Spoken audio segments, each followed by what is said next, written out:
different set of skills, I would say, for you to be a leader in a family. So some people, they're CEOs, they're managing directors, but their family is a mess, you know? Yes. I'm not saying anything, but you know, like... But that's the truth. Yes. Hey, this is Biz Chat. So in the context of a business, what is leadership? In your view? Yeah, so I think in business, as a leader, you need to have guts. That's the first thing. Big one or small? Big one.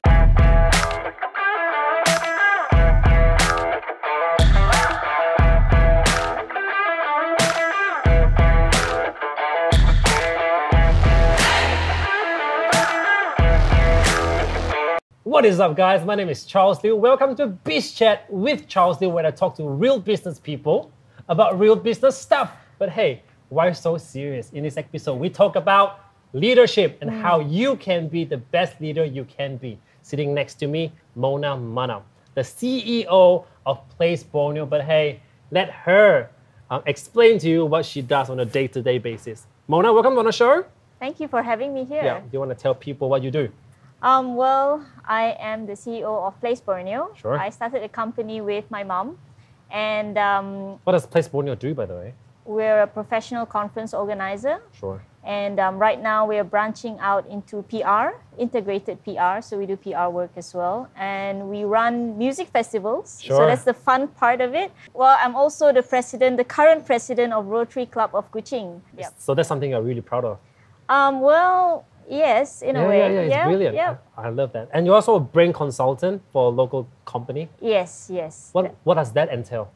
Well, they actually don't have a marketing team in the Sure. company. So what they thought they needed was actually someone to bring out their brand to the public. Sure. So they have clients, obviously, but only their clients know them. The public don't really know what they're doing. Yeah. So that's where I come in. Okay. So press releases, events, we organize events for them, and just to let people know what they do. So is that under Place Borneo or is that under your own capacity?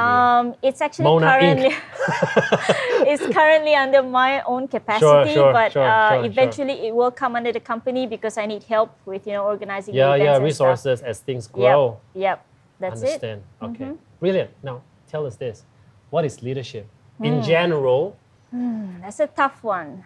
Can I skip that? Okay, next. No, leadership to me, I think, is a very abstract concept. Yeah. I think it's a concept. It's not a position that you hold. Sure. And it can happen anywhere. You mentioned earlier, you could be a leader in your family. You could be a leader in your club. You could be a leader among your friends, and obviously in companies. And that's why I feel like anyone can be a leader. Sure. And it's just you finding your niche. Yes. So it could be you being a leader in your family, but you could not be a leader in your company because you're not good at it. Yeah. So it's just a different set of skills, I would say, for you to be a leader in a family. So some people, they're CEOs, they're managing directors, but their family is a mess, Yes. I'm not saying anything, but But that's the truth. Yes. Yeah. So you've got different set of skills that will make you a leader somehow in different parts of life. Sure. So that's I love what, that. That reminds me, I was reading this book from Nelson Mandela, A Long Walk to Freedom. Wow. And he was talking about him as a child observing the dad. And he thought, that's amazing because he said, every person is a leader in certain areas of their life, right? So a pastor, because at that time they would go to church, but in that church, his dad would follow whatever the pastor was saying, and then he would ask for counsel from the pastor. But outside of the church setting, the pastor is no longer a leader because in a different setting, the pastor is just a follower, and the dad, as the penghulu of the village, is the leader of the pastor. And I thought that is the best example. Yeah, of that's leadership. fantastic. It's exactly what, and as a leader, you need to actually know how to be a follower. Absolutely. Because you're not a leader, absolutely in everything. Yes, you can't be that. Yes. So that's my thought of I love leadership. that. Okay, now tell us this. What is leadership in the context? Hey, this is Biz Chat. So in the context of a business, what is leadership? In your view? Yeah, so I think in business, as a leader, you need to have guts because you need to make decisions, and some decisions are not, kind.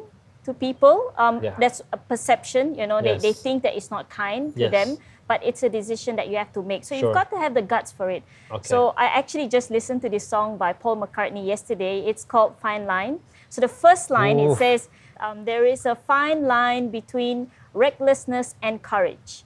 So I think that's where, as a leader, that's where love your that. courage comes in. It's, you know, there's a fine line between being reckless, making reckless decisions, Yeah. and being courageous in Yes. making decisions. So it's more a calculated courage. You're always dancing between that line. Yes, yeah. So sometimes you'll be like, oh, is this? And then some people will say, oh, he's very brave one, you know, he just bulldozed his way Yeah, through. yeah, But yeah. that's just recklessness. Yeah, yeah. That's not courage. Yeah. So I think in business, having guts, you Yeah. know, as a leader, I think that's the most important thing. And second, if I would, may do Yeah, so, yeah. yep. I think you need to have the heart for it. Sure. So you need to have passion for what you're doing, passion for the people, and I think everything else will fall in place. You learn more about the subject at hand. Yes. You learn more about your people, about the company, about the economy, because you have the heart for it. Yes. So yes. then you have the heart for it, and you've got the guts to actually make the decisions. Brilliant. I So love that's that. it in Okay. business. I love that. Let me ask you this. Some decisions, you actually don't know whether it's made recklessly or courageously, because some reckless decision could have a result that is good, that is encouraging. So how do we tell if it's being made in recklessness or it's being made courageously?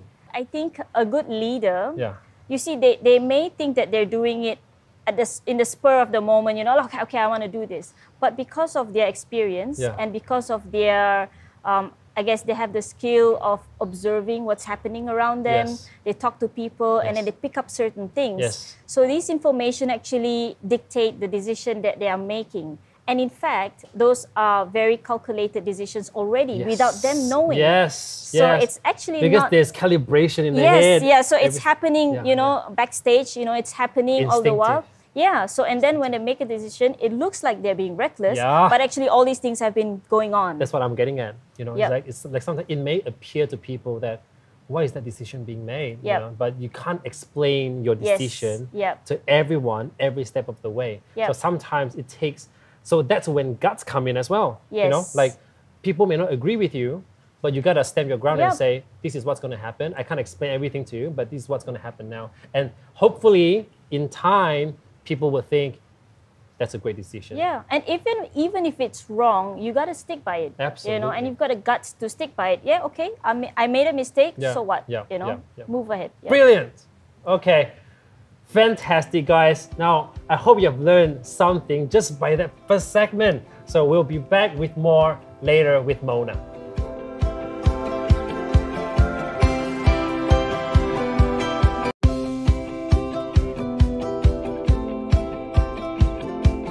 And we're back to Biz Chat with Charles Liu, and we are still with Mona Manap.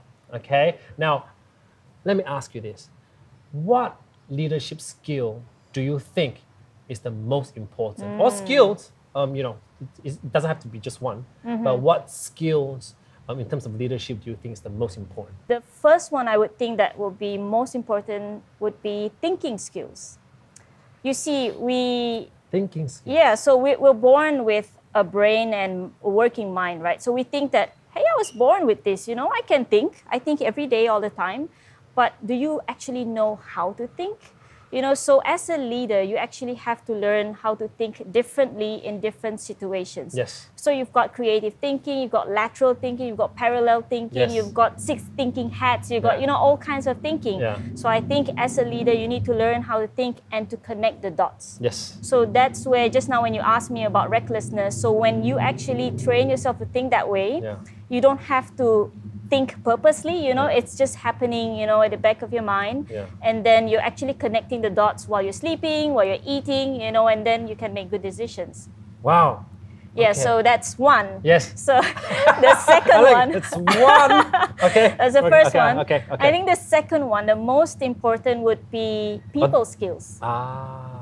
Yeah, so I think being a leader, you're dealing with people, I mean, your team members, you're not leading a pack of animals. Yes. And you got to deal with them. They're the most important resource that you have. And your clients, your stakeholders, you know, the public, blah, blah, blah. Yes. So I think people's skills would be, and especially in our Asian society, you know, people are not very upfront, they're not very vocal. So you kind of sort of have to guess what they're saying. So sometimes they say yes, but actually they mean no. You see, midway doing that, I was looking at my PA. Yes. Because we just went through something like that in the company. Okay. So that's interesting to me. Go on. Yeah, so I noticed that a lot, especially in my company as well. So sometimes they'll say, okay, we'll do it. But actually, they're not really happy to do it, you know. So I have to really know how to read body language. Oh, yeah. And I need to see, you know, like I need to learn a bit more about their background. Where do they come, where are they coming from? And then you understand that certain things are just not a right fit. Sure.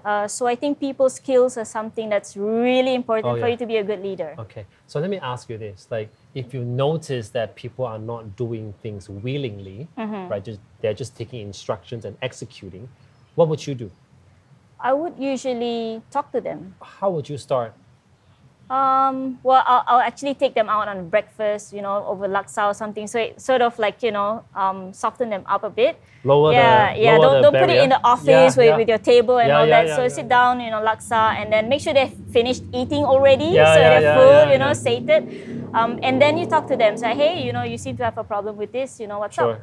So that's it. Yeah. Okay. I like that first skill that you mentioned as well. Okay. The second skill is, of course, right? That first one that you mentioned, thinking, right? You got to be able to do the right kind of thinking, right? And I remember watching this guy called Patrick Bet-David. Have you heard of this guy? No, I haven't. So he runs a channel called Valuetainment, and it's about 3 million subscribers. And he said the most important attribute is processing. Now, processing, because everything that comes to you, you got to process. Yes. Right? Good things, bad things, it's all a matter of how you process it in your head and segmentalize it in your head as well, so that you're able to tackle these things, right? So the better you are at processing, the better you are as a leader, the better you are as a human being. So processing is the number one thing, and that is actually thinking. Thinking, yes, you know what exactly, I mean? exactly. So I love that. Now, the second bit about people skills, how can we improve people skills? Yeah, that takes a bit of practice, I would say. How do you practice? Oh, okay. So I gotta put you on the spot here. Well, I read up a lot about people and about body language. I'm a very big fan of learning about body language, and I've got coaches coming in and telling me. You're so similar to me. I've got so many books about body language as well. So I've got Ellen Pease and Barbara Pease, you know, the body language book. So I read them, you know, religiously. I read them more than my religious books than I should. So then I learn, and then I practice them on my teammates and on family members. And then I ask them, you know, when I sit like this, does it come across to you as this, you know? So they say no, you know, no. Then, so that's how I'm suspecting you're the female version of me now. Oh, serious? But I don't look like you, though. I'm going to start doing this, and then you're going to read my body language. I love that. So close-minded. Okay, so reading.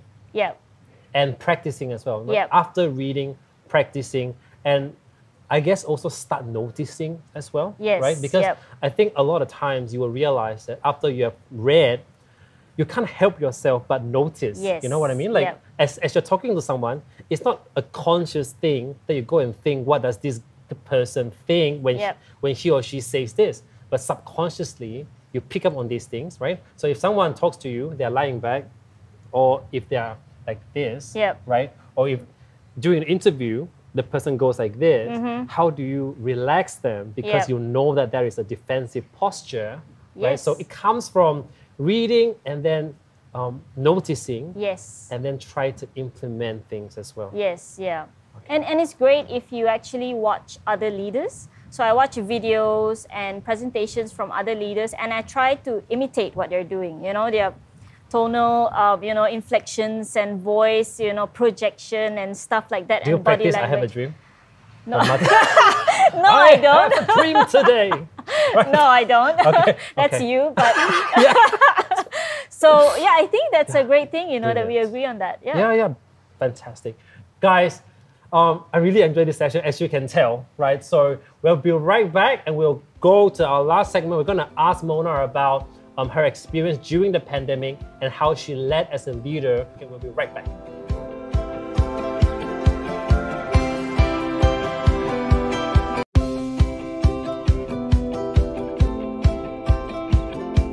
And we're back to Biz Chat with Charles Liu. We're talking about leadership and we're still with Mona Manam. Now, before I ask her about her experience through the pandemic, serving as a leader in her organization, let me just share with you some quotes that I think are very empowering because they're all about leadership and people. Okay? So this is from Ronald Reagan. The greatest leader is not necessarily the one who does the greatest things. He's the one that gets the people to do the greatest things. Love that. Yeah. Next one, Steve Jobs. My job is not to be easy on people. My job is to make people better. People again. The next one, Sam Walton. Outstanding leaders go out of their way to boost the self-esteem of their personnel. If people believe in themselves, it's amazing what they can accomplish. Okay? Wow, So good stuff. with those quotes, let me ask you the next two questions. Okay, it's going to be how you potentially empowering your people as well through the pandemic. Well, yeah, it was a very tough time, I would say. It was one of the toughest times that we've gone through as a company, as a team. And it was quite emotional as well because we had to let go some of our team members. Did you? Okay. Yeah, okay. so those are some of them, I hired them myself, I Sure. interviewed them, and then now you have to tell them, sorry, I have to let you go. So, it's something that's not easy for anyone to do. Yeah. So, but for those that remained with us, and these are people that, we actually nurture from the very beginning, we actually look at what our strengths are. Sure. And not just my strengths or the strengths of the other directors or managers, but the strengths of each and every one of them. Sure. And we see where we can actually develop. And that's where we pivot our business. And that's maybe your next question, but Maybe. yeah. Seems like you know something. So that's how we actually came about to what next, Sure. So based on the internal strengths that we had, and then that's how they actually feel appreciated. Sure. They feel good. And another thing is, for us, we're very open. So in every management meeting, we had a management meeting at Kuba National Park, and that's where I met you. You were hiking up there with someone, I think. Yeah. And we had a meeting there, and every meeting we actually present the company finances. We're very open. Sure. So say, okay, we're not doing so well. These are your salaries and blah, blah, blah, so everyone knows what's happening. Sure. So then people feel like they belong. Sure. They feel included in every decision that you make. So that's Yeah. how we actually sort of just bring them along the journey. Sure. See? Sure. Yep. Sure. Okay. Let me ask you this. Can all companies do that or only smaller companies? Yeah, that's right. I think some companies, it's a bit tough to Yeah. do, but I think it's possible. Yeah. It is possible. You probably have to do it batches by batches Yeah. so that you're a bit more personal with Yeah. them. Some, I know, local, family-oriented companies, they're not very open with Yeah. their stuff. They prefer to keep everything Yeah, for behind sure. closed Yeah, doors. yeah. That was one of our topics in Biz Chat. Family Yeah, run and I business. think, family businesses are always like that. Yeah. And I think there is some, way that you can actually share. Sure. Not everything, perhaps. Yeah. There are things that you shouldn't share with everyone. Yeah. And that's where you have to actually draw the line, like Sure. how much do you share Yeah, and how yeah. much do you keep back to Yeah. yourself? Because if you keep back everything, Yeah. you don't want them to know anything. Sure. They will just be there for the money. Yeah. I guess like the line we're talking about as a leader within the organization, it is not so much where to draw that line as much as it is about making your people feel included in the process, Yep. right? For them to feel part of that team. And Yep. so if the company is struggling with finances, they would know about it, Yep. right? And they would understand certain decisions that you have made. Because Yes. at this meeting, we mentioned that we have troubles here, here, and here. Yes. And so regrettably, we needed to do this. And they will understand because Exactly. you've mentioned it. Yes. Right? So that, in a way, makes leading easier because Yep. it's transparent. Yep. And also, I think when they know why you're doing certain things, they Yeah. don't feel so slighted. Sure. And they know the reason why you're doing it is to be fair to everyone. Yeah. It's not to press anyone, you yes, know. yes, And so, like you said, it makes it easier. Yeah, for sure. Easier for them. And even if you don't tell them, they're gonna assume. Yeah. They're gonna talk among themselves, Oh, and yeah, that's for the sure. worst thing For because sure, for sure. it's gonna be like even worse than what is actually happening. for So you sure. might as well just share with them. Yeah. Yep. Let me ask you this. Are leaders born or made? Hmm. So a question about nature versus nurture. What do you think? Born or made? Well, I don't think it's one answer, you know, Sure. like a right answer. So I think it's both. Yeah. So some people are born with some leadership skills, Sure. you know, and it's probably because of their upbringing. Sure. Or they were born with some instinctive tendencies for leadership, I would Sure. say. And then the family members would be more encouraging towards those kind of skills, Sure. and then it builds them as a leader. But it doesn't mean that if you're not born with that, if you don't have parents who are leaders and teach you to be leaders, then you're doomed to be a follower your whole life. No. Yeah. I think you can also learn. It probably will take you slightly longer. Yeah. You need more practice, but I think it can be done. Sure. So you could be born in a family filled with leaders, Sure. you know, world-renowned leaders, and they teach you all they can. But if you're just not bothered to be a Yeah. leader, so you still won't be a leader, and you probably won't have the skills because you don't have the heart Yeah. for it. Despite being given powers. Yep. Right. But having power doesn't make you a leader. Nope. Yeah, so that's why I said leadership is a concept. Yeah. It's not a position that you hold. Absolutely, Yeah. absolutely. And I think the clearest example could be that, you know, we may know people from a family-run business, for example, Mm-hmm. whereby the leader of the company, the real leader, tries to pass it on to the second generation Yeah. and just put them in that role. Yeah. Right? But if they're not a leader by nature, or if Mm-hmm. they're not a leader by nurture, and they make no effort to try to be a leader, Yeah. then the scary thing happens because now they just have powers. Yes. Well, and that's happening not just in family business. I would say it's happening a lot in the public scene as well. Even So- parenthood.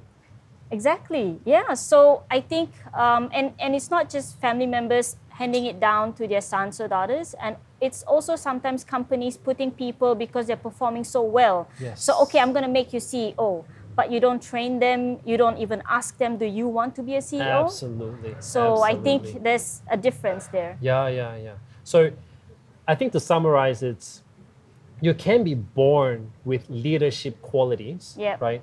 But at the end of the day, you will need to know where you are in terms of how much of a leader you are. Mm-hmm. And then add skills to actually enhance yourself to be, because I think being a leader is a lifelong thing. Mm-hmm. You'll never stop growing, Yep. right? So, I mean, even when we are 50 or when we are 60, we can continue to learn to be a better leader until we Yeah. die.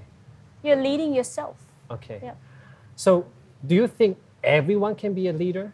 Of course, you Every can. single person And can you be a need to leader. be a leader because you're a leader of your life. Yes. Because if you don't lead your life, what's going to happen? You're going to ask someone to guide you your whole life until you die? You can't do that, right? So you have to be a leader. You need to in order for you to live, fruitful life, I That's would say. perfect. Yeah. That is perfect.